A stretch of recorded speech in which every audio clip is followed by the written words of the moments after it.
What's up, guys? Tom the Casual Cutter here with a video for you today, a quick video with just a tip on how to disassemble your Shirogorov knives, particularly the ones that have this common slot hardware, which is proprietary to Shirogorov, so proprietary that they have created their own tool, of course.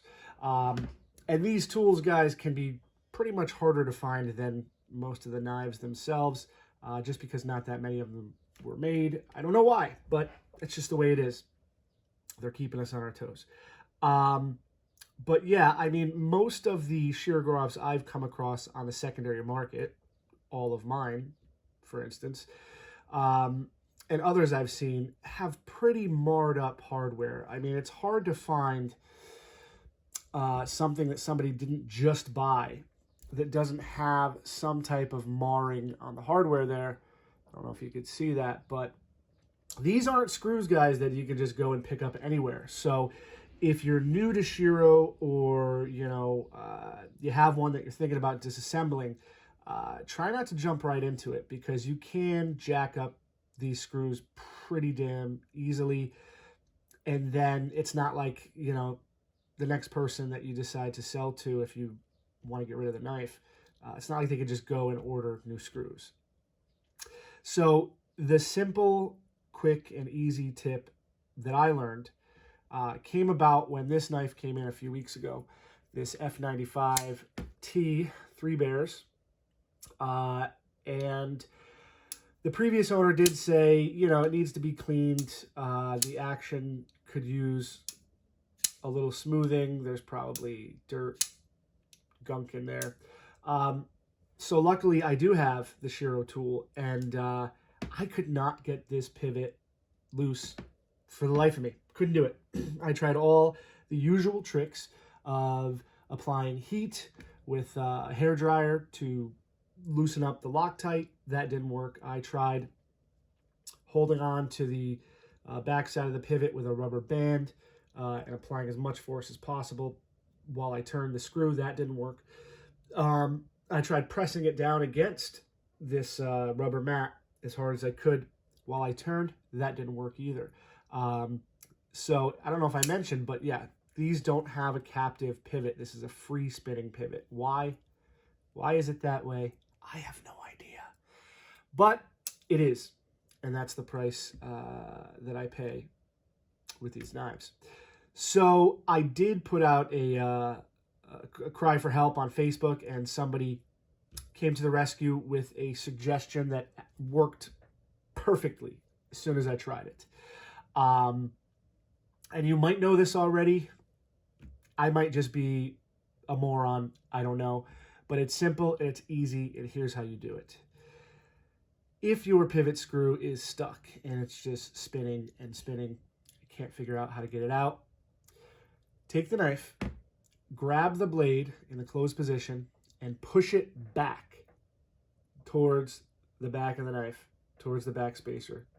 Squeeze it with a good amount of force. And as you're squeezing it, then you're going to carefully and slowly turn the screw. And it should back right out. Might need a little bit of force the first time, but it'll come right out.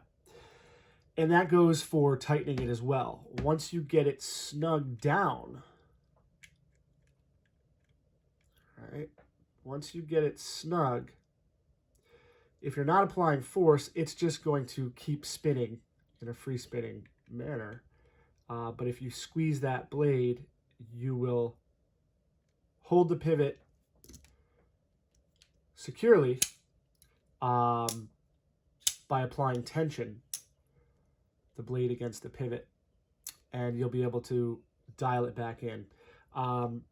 That last part kind of really only goes for knives that have a non-captive pivot, but I'm assuming that this blade option where you're squeezing it backwards will work for just about any knife that has a seized pivot or stuck pivot.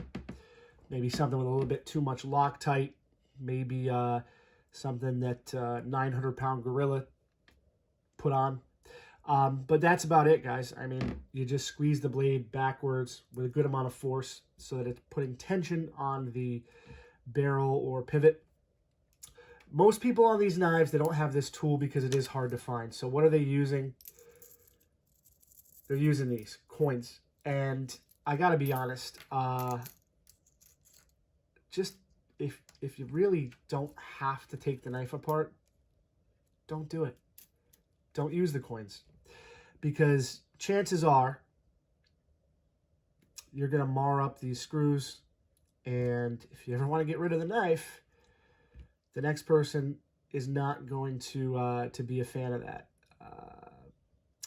You can see here on this monkey edge frag pattern, there's a little marring on the screw, but then there's also a little scratch there on the scale because like the coin can just slip and then you have a screwed up knife. So my advice would be blow the knife out with compressed air.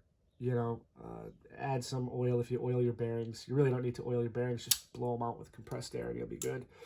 But yeah, I bought all these Shiros on the secondary, and this one came like new in box. The hardware was good, but all the rest pretty much had at least some marks. Actually, I want to say that this one had a perfect pivot screw until I screwed it up myself. But that's it, guys. Thanks for sticking around. If you enjoyed the content, please tap that like button and hit the bell icon for alerts on future videos. There's a bunch coming. Appreciate you guys sticking around. Have a good day.